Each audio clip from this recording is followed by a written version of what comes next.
नमस्कार, आप देख रहे हैं न्यूज फ्रीक्वेंसी और मैं हूं आपके साथ खुशी। आइए नजर डालते हैं आज की बड़ी खबर पर।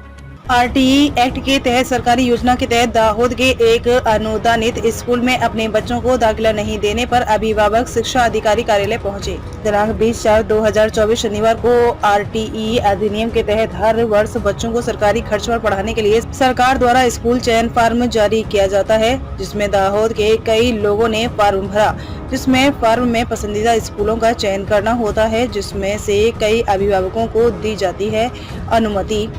दाहोद सरकार द्वारा जमाली और स्कूल का चयन कर 15 से अधिक बच्चों को सरकारी खर्च पर प्रशासन दिए जाने पर अभिभावकों ने जब जमाली स्कूल के प्रिंसिपल से बात की तो उन्होंने कोई संतोषजनक जवाब नहीं दिया और कहा कि बच्चों को नहीं मिलेगी ऐसे स्कूल में एडमिशन। सभी अभिभावकों ने दाहोद जिला शिक्षा अधिकारी कार्यालय पहुंचकर अधिकारी को ज्ञापन दिया कि अब स्कूल में बच्चों को प्रवेश क्यों नहीं दिया जा रहा है, नंबर बंद है, और अभिभावकों ने भी गुहार लगाई है कि बच्चों को प्रवेश दिया जाए, जमाली स्कूल में नहीं बल्कि किसी अन्य स्कूल में प्रवेश दिया जाए। आरटीई હેઠળ મારા છોકરાને જમાલી સ્કૂલમાં પ્રવેશ મળ્યો તો જેમાં સરકાર દ્વારા પસંદગી મેળવેલ છે મારા બાળકને।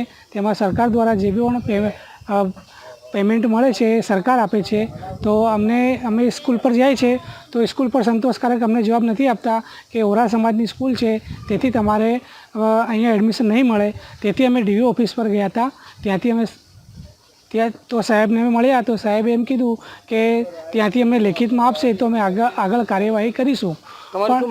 અમારી એવી માંગ છે કે અમારા બાળકને વહેલી તકે એડમિશન મળી જાય અને અમારી તારીખ છેલ્લી 22 છે સોમવારની, તો હજી અમે 5 દિવસથી ધક્કા ખાઈએ છીએ, હજી સુધી અમને સંતોષકારક જવાબ ના સ્કૂલ તરફથી મળે છે ના જિલ્લા પંચાયતથી મળે છે અમને। તો અમને નિવેદન છે કે અમને વહેલા તકે સહકાર મળે અને જવાબ મળે તો અમારે અગર જવાબ ના મળે તો બીજી સ્કૂલમાં અમને એડમિશન મળે તેવી આશા રાખીએ છીએ। યોગેશભાઈ મારવાડી, ઉકડી રોડ, દેલસર। મારું નામ ડામોર સુરેશ વરસિંગ છે। મારા છોકરાને એડમિશન મળ્યું છે આરટીઈ એક્ટ હેઠળ ફ્રી ભણતર માટે। તો અમે જેમાલી સ્કૂલમાં નામ આપ્યું છે છોકરાનું। તો અમે ત્યાં સ્કૂલમાં ગયા તો પ્રિન્સિપલ સાહેબને જોડે મળ્યા તો એમને એમ કીધું કે આ સ્કૂલ ઓરા સમાજની છે તો તમારા છોકરાને એડમિશન અહીંયા નહીં મળે। તો અમે ડીઓ ઓફિસ ગયા તો ડીઓ ઓફિસમાં વાત કરી તો એમને ત્યાં લેટર આપ્યો તો એમ કીધું કે અમે મૌખિકમાં વાત કરી છે તો તમે ત્યાં જઈને મળી લો। અમે 5 દિવસથી છેલ્લા 5 દિવસથી અમે ધક્કા ખાઈ રહ્યા છે કે આ સંતોષકારક જવાબ આપ્યો નથી અમને।